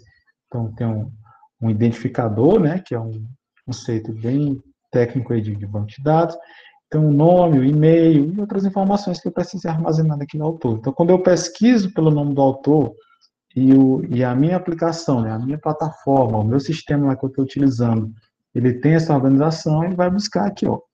Coloquei lá, estou buscando pelo autor John, e ele vai lá buscar pelo nome, né? Procura todos os autores que no atributo nome tem aí esse valor John. Aí eu posso fazer uma pesquisa exata, uma aproximada, por trechos aí, né? Depende de como a aplicação faz esse filtro. Então, a forma que é organizado esse modelo aqui. Essas pesquisas e essa organização, como eu falei, segue aí a estrutura é um modelo relacional. Né? As consultas, né, são baseadas nesse modelo relacional, a organização e as consultas. Para mim, consumir, adquirir esses dados, né, ter como resposta a aplicação esses dados. Uma representação aqui um pouquinho mais técnica, mas só a fim de ilustração mesmo, né, não vamos entrar nessa, não é o nosso propósito explicar tecnicamente como está lá isso armazenado, né? Isso aqui é só a fim de ilustração mesmo, para que vocês tenham essa noção. Isso aqui seria lá uma apresentação de um banco de dados, vamos manter aí o exemplo da biblioteca digital. Cada quadrinho desse aqui, né, digamos que são as entidades, ou seja, o que eu preciso armazenar, né, para permitir que o meu pesquisador realize as buscas. Então, posso considerar que aqui são os autores, a tabela de autores, aqui são os tipos de publicações, aqui são as publicações, e aqui são as outras informações. Então, o que eu precisar, o que a minha biblioteca, o sistema da minha biblioteca digital permite eu consultar, então ele deve estar armazenado certamente seguindo essa organização aqui. Isso aqui é um diagrama, digamos assim, trazendo para um termo mais técnico, mas só para ilustrar aqui para vocês como que é feito esse armazenamento. Então, se eu tenho crescimento de aplicações, se eu tenho banco de dados com volumes crescentes, né? Então, tem um armazenamento cada vez maior, tem mais dados brutos lá sendo coletados e armazenados o tempo inteiro, que permitem as pesquisas, né? Então, uma iniciativa bem interessante, trazendo aqui para o contexto mais nosso aqui no Brasil, né, a política de dados abertos, que é bem clara a definição aqui, né? Abrir os dados de instituições, do governo, né? Isso é uma iniciativa governamental do governo federal, que é abrir esses dados. Imagine aí quantas aplicações, quantas plataformas não tem aí o Ministério da Educação, o INEP, as instituições de ensino, cada instituição de ensino tem adota aí uma plataforma, né, uma aplicação para gerenciamento do seu funcionamento, gerenciamento acadêmico. Então, isso coletando dados e armazenando. Então, o governo federal instituiu essa política que é bastante interessante, né, bem fértil para a pesquisa, que é a política de dados abertos, ou seja, eles querem dizer isso, né? O Ministério da Educação, em suas diversas aplicações computacionais, tem muitos dados, cada aplicação tem o seu conjunto de dados organizados, então a gente vai abrir isso para que a comunidade possa ter acesso, a comunidade possa pesquisar, e aí o pessoal pesquisador interessado aí em dados, né, acha aquilo ali mesmo como uma praia, né? Começa a ver aquele monte de informação, começa a idealizar a pesquisa, né? Então, as possibilidades aqui são gigantescas. Então, essa iniciativa é bastante interessante. Eu ainda acho pouco divulgada, né? Eu acho, assim, iniciativas como essa que a gente tem aqui agora, essa oportunidade, aliás, que essa atividade, né, que está permite para a gente, né, apresentar esses recursos, eu acho bem interessante, né, bastante rica, porque a partir daqui um pesquisador outro começa a ver essas possibilidades, e às vezes é uma fonte que ele estava em busca, alguma coisa que estava limitando o trabalho dele, ou uma ideia de pesquisa que ele tem, mas tinha limitações de onde buscar esses dados, então, ainda como eu mencionei, né, deveria ter mais publicidade, ter mais divulgação. Então, isso pode potencializar aí as pesquisas de vocês. Então, são dados abertos, estão lá para pesquisa. Que dados são esses? Então, oi. 5 minutinhos aí para encerrar. Beleza. Então, vou dar uma apressada aqui para a gente abordar aqui rapidinho. Beleza. Então, a gente pode considerar aqui como uma sequência aí, né? Uma linha do tempo dessa disponibilização desses dados.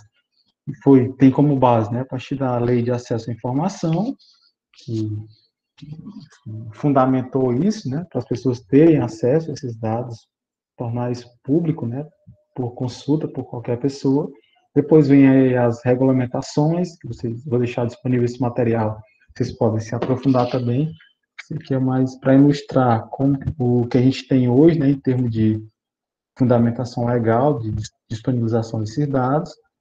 Então, como uma sequência, a gente tem a parte da coleta, né, dos dados que a gente tem, e aí, como eu falei, esses dados a gente adquire de forma bruta, na maioria dos casos, e depois a gente faz esse processamento, esse tratamento, para depois ir lá para a questão da visualização. É muito importante a questão do processamento, né, da limpeza, de tratar esses dados para filtrar, digamos assim, né, para a gente ter uma visualização mais clara. Então, por onde começar, né? Por onde eu começo a explorar? A gente tem aí o portal de dados aberto, né? Portal Brasileiro de Dados Abertos, aqui o link, né? Como eu falei, vai estar no material.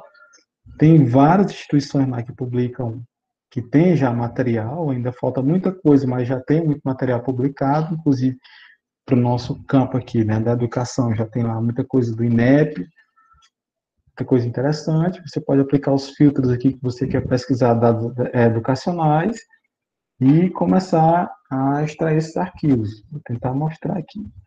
E aqui são algumas ferramentas que a gente pode ver aqui rapidamente. Deixa eu dar uma corridinha aqui para mostrar. Ó, esse aqui, né? Por onde a gente começa a explorar. Então, tá aqui o link. Ó. Então, a base, vocês podem começar por aqui, né? Pelo Portal Brasileiro de Dados Abertos. Aqui já é um reflexo, né? Daquela sequência de regulamentação, né? Daquela base legal. Então, tem aqui várias instituições, vários conjuntos de dados que vocês podem encontrar aqui descritos como datasets, né? Que são os conjuntos de dados. Então, tenho vários aqui, ó, que são as instituições que publicam esses dados. Você pode começar a sua pesquisa. Por exemplo, vamos buscar aqui nosso objetivo aqui educacional. Tem aqui dados do INEP, né? O que tem aqui do INEP, né? Tem vários. Ele te dá a descrição da base de dados e as opções de download, né? Daquele formato de arquivo. Pode baixar um formato lá da sua planilha, né? Seu XLS. Você vai abrir lá no seu Excel, no Calc, e tem o CSV, que eu vou ver se eu consigo mostrar aqui rapidinho. Mas só para vocês visualizarem aqui, ó, eu seleciono a organização, nesse caso aqui eu peguei o INEP. E aqui as bases do INEP que ele disponibiliza para download, para que eu possa trabalhar com esses dados, ele te dá sempre a descrição completa do que é aquela base e a opção de download daquele arquivo, certo? Já até deixei aberto aqui essa página aqui do INEP Data, né, que é uma aba aqui que trabalha com a disponibilização desses dados, especificamente do Instituto Nacional de Estudos e Pesquisas Educacionais Anísio Teixeira, nosso conhecido INEP, e aí ele te dá esses dados já todos organizados aqui, né, por área, né, sobre as temáticas aqui que você quer explorar, já está tudo bem organizadinho, cada tópico desse aqui vai estar lá o conjunto de dados que eu posso explorar. Um exemplo aqui, dado educacional. Deixa eu abrir aqui rapidamente. Ó, que é um painel educacional, uma ferramenta do INEP. Vou tentar buscar um dado aqui, né? Um conjunto de dados aqui por abrangência. Vamos pegar aqui um painel educacional estadual. Vou dar um exemplo aqui que depois vocês podem aprofundar aí as pesquisas de vocês, as buscas, né? Então, eu vou fazer uma pesquisa aqui sei lá, pegar aqui o estado do Piauí, vocês aplicam os filtros aí de acordo com o objetivo, né, de vocês. Aí ele me traz aqui várias tabelas, né, vários indicadores, já com demonstração de dados, né, tem todos aqui, né. E eu posso pegar, por exemplo, vamos pegar aqui, a gente está aqui no eixo, no cenário estadual, né, estado do Piauí, vamos pegar a taxa de aprovação.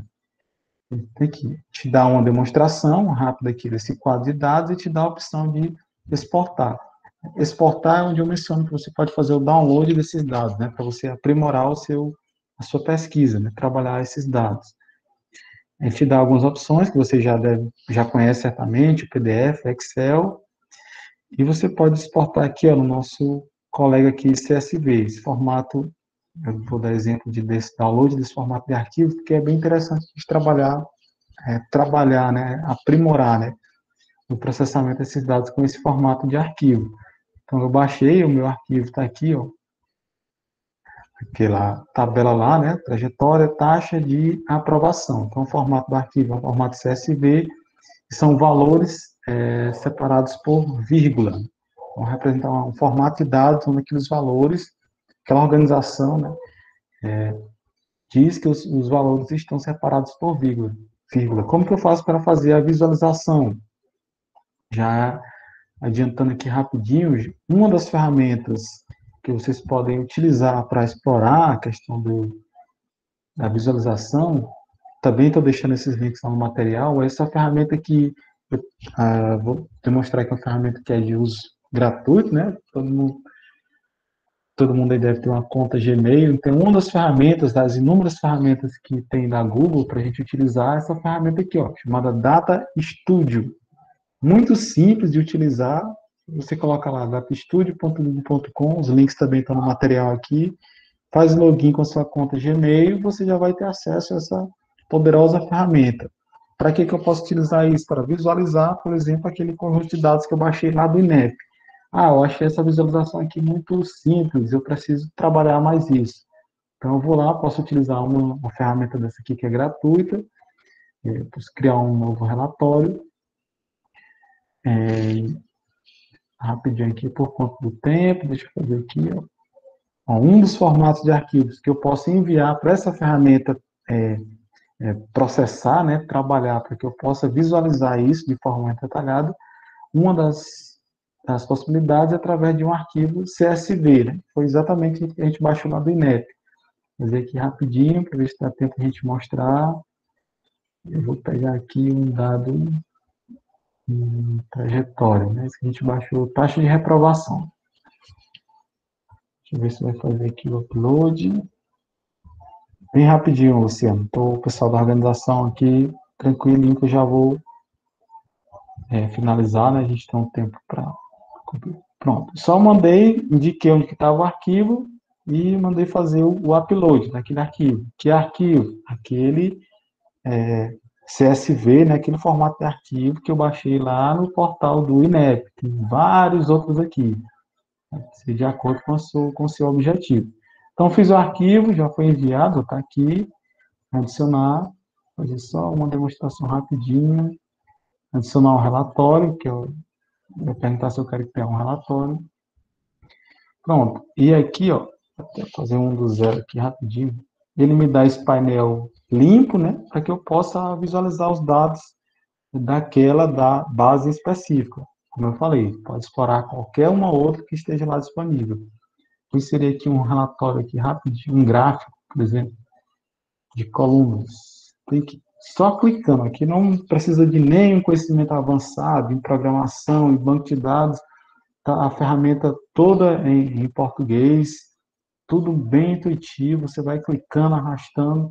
Então aqui, ó, rapidamente, já adicionei um gráfico aqui, vou pedir para me mostrar aqui a taxa de aprovação por ano. Eu posso pegar aqui o nome, substituir isso aqui, né? Em vez da rede, eu vou mostrar por ano. Então, ele já me trouxe aqui, né? Já começa a taxa de aprovação por ano. Eu posso aplicar mais filtros aqui, né? Melhorar essa visualização, trazer por... Mostrar aqui a taxa de...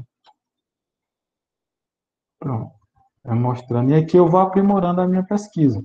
Posso ir montando, como eu falei, tudo graficamente. Eu vou clicando, arrastando, soltando, vendo como que está o meu gráfico.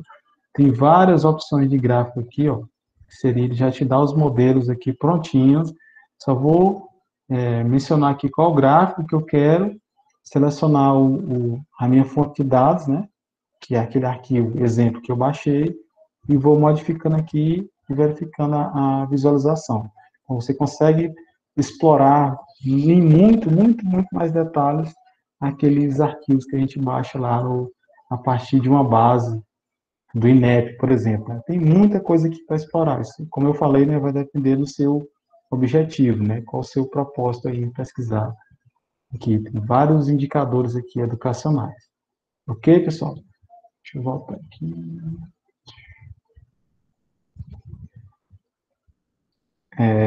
Luciano, pessoal da organização, chegamos ao tempo, não é isso? É isso. Muito obrigado, Alisson. Agora a gente vai dar início aos debates. Continuo repetindo, né? Quem tiver suas perguntas pode colocar aí no chat, que a gente vai estar repassando. Você, Alisson, ou professor Ramos, quer discutir alguma coisa sobre a pergunta da Tânia, que ela perguntava sobre as ferramentas de plágio?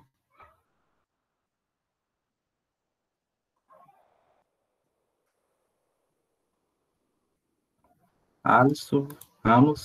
Não, eu até coloquei uma das ferramentas, né, ela pediu um exemplo de uma ferramenta bastante utilizada, mas deve ter outras com potencial semelhante, né, que faz a extração daquele arquivo, você aponta o arquivo que você quer analisar, e ela vai fazer a análise de todo aquele texto, vai fazer a busca, né, o computador que você está rodando nessa análise, ele tem que estar conectado à internet, porque ele vai fazer a análise desse conteúdo, vai fazer a busca desse conteúdo em várias fontes na internet, e vai te dar um indicador lá, um percentual, né, te alertando se encontrou muita semelhança em outras fontes, e aí isso é um bom norteador.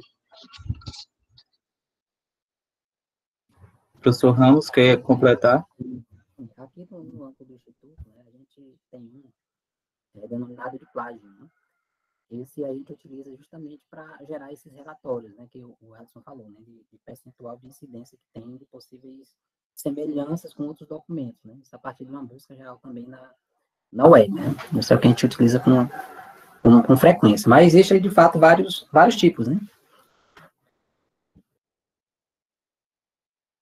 Certo. A outra pergunta que a gente tem é do Rômulo Everton de C. Moia. Ele pergunta: estou realizando uma pesquisa em teses e dissertações que tratam de saberes matemáticos para o ensino primário. Então, a pergunta: por ser uma pesquisa que predomina ser qualitativa, qual seria uma melhor forma de análise?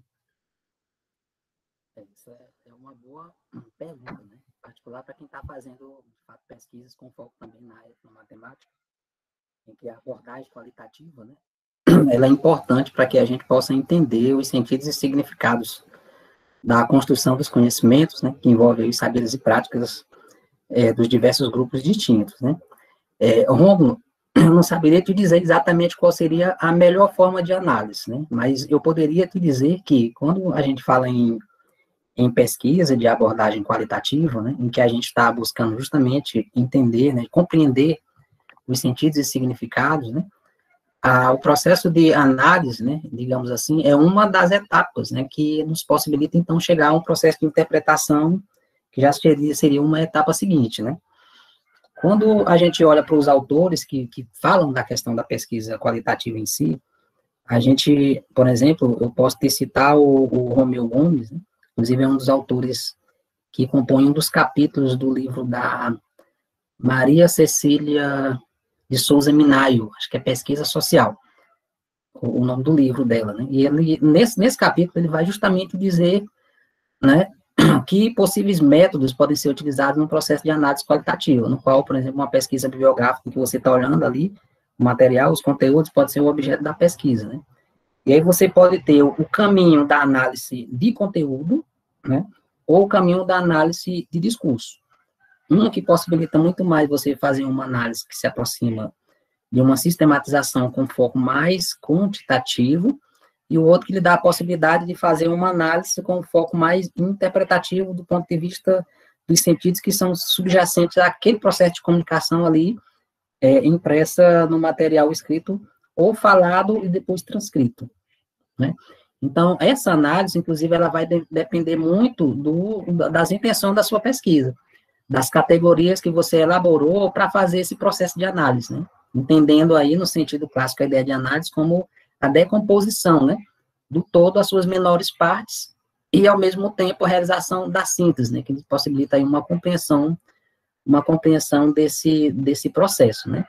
E quando você olha, por exemplo, para a questão dos saberes matemáticos, né, Eu não sei qual é o nível de trabalho que você está fazendo, se é de mestrado, se é de doutorado, né?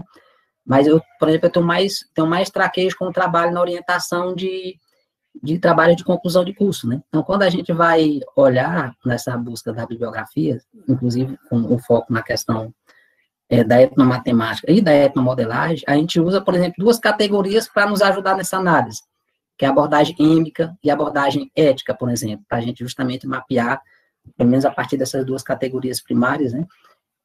Mapear os diversos saberes que estão envolvidos ou relacionados aos objetos do conhecimento matemático, né? Nas práticas cotidianas, né? Então, eu te daria como sugestão esse material para uma referência, né? Do ponto de vista dessas possibilidades de abordagem. Eu vi que você abriu a câmera, você pode comentar, viu? Caso você queira, logicamente.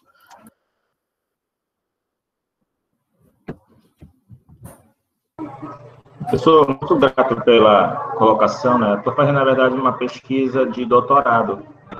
E aí é, de fato, fazer uma análise de conteúdo que eu estou pretendendo. A minha grande dificuldade no momento é, de fato, fazer esse levantamento das categorias, né, de análise. E aí, eu vou pegar essa sua sugestão de biografia, que eu estava lendo Análise de Conteúdo da Laurence Bardan, né? E aí eu estou me apropriando, na verdade, dessa metodologia de análise para abrir um pouco a minha mente com relação de fato, a esses descritores, as categorias, enfim, fazer a filtragem do que de fato, de quais de fato trabalhos eu irei analisar propriamente dito. Então, pela análise de conteúdo de Bardan, eu estou fazendo, pelo que eu entendi, essa primeira fase, é pré-análise, né? Aquela questão da leitura flutuante, aí filtrando o trabalho. Eu quero agradecer a fala, a sua resposta. Muito obrigado aí. Você já tinha a resposta. Você já sabe o caminho aí do processo, né? Já tem uma proposta inicial. E a criação das categorias mesmo é na interação, né? Com o material, né? Com seu referencial teórico que vai possibilitando, de fato, aí fazer essa classificação nessa leitura inicial flutuante, que é de exploração, né? De apropriação do material, né? Para então ver a consistência, né? No nível de seletividade do que você vai usar. É isso, eu espero ter contribuído, né? Com a resposta. Temos mais algumas perguntas ou não? Alguém quer fazer alguma pergunta?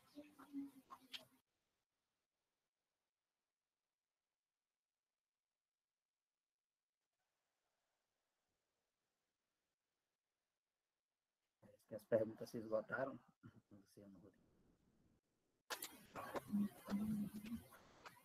Enquanto o pessoal não faz pergunta, nós temos alguns minutos antes da gente encerrar, que nosso horário é 7 horas.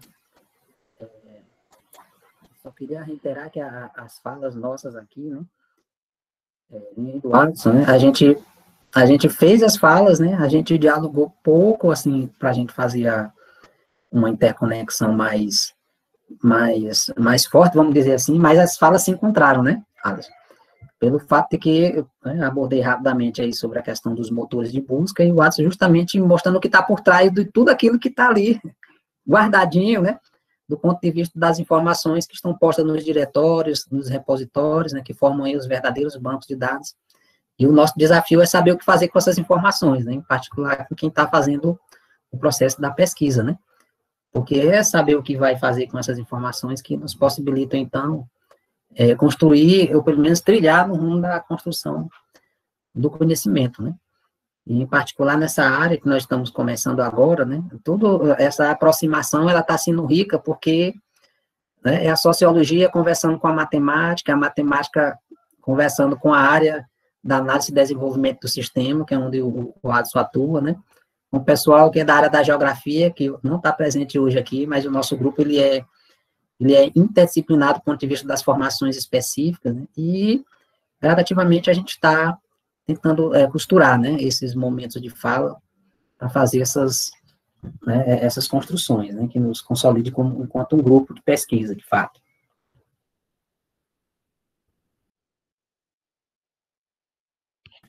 Certamente. Muito rico, né? essa conversa que a gente tem aqui entre vários eixos, várias áreas aí, trocando conhecimento, as contribuições, os colegas interagindo. Então, isso gera um aprendizado. Com certeza, a proposta do ciclo, né, ela tem esse norte, né, tem esse objetivo aí. Com certeza, a gente consegue alcançar, né, com mais facilidade quando a gente tem essa interação. Quando a gente fala dos dados, né, da exploração dos dados, as possibilidades aí são enormes, né? Então, a ideia geral, né, é fazer uma rápida demonstração aqui dessas possibilidades, do que tem lá disponível, e aí a finalidade, né, como eu falei, vai ser de acordo com o propósito aí, né, de cada pesquisador, né? Como isso pode contribuir, né, para alguma ideia ou para algum trabalho que você já vem desenvolvendo. Então, é uma abordagem bem resumida, né, bem simples, mas espero que vocês tenham conseguido compreender.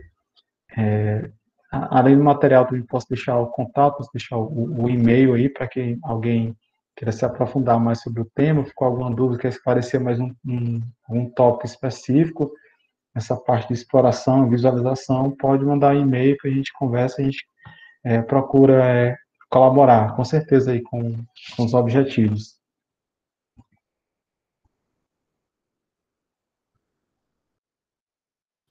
Muito obrigado a todos. Então, já que não temos mais perguntas, vamos dar início ao encerramento.